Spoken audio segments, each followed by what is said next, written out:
السلام عليكم. أقدم لكم اليوم الشلغم العراقي. أول شي أني طريقتي إنه أسلق الشلغم وأتخلص من المي مالته، أسلقه لمدة ربع ساعة وأصفيه. بعد ما صفيته الجدر نفسه اللي سلقت بيه الشلغم راح أرجع على نار يجف وأضيف بيه السكر.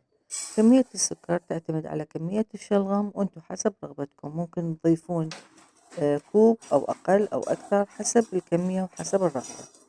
راح أكرمل السكر هنا وانتبه إنه ما يحترق، يكون بهاللون هذا.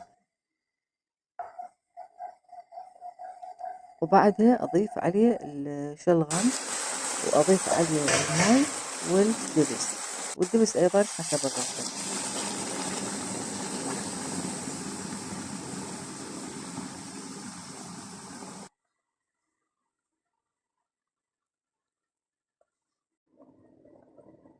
بعد ما يغلي نرفع هاي الرغوة نتخلص منها. وأني هنا راح أضيف إضافة يعني من عندي أنا أحبها بالشلغم هنا، رشة فانيلا، هي اختيارية حسب الرغبة، ممكن تضيفوها أو لا. هنا أنا خلاص وقدمته وهذا كان شكله.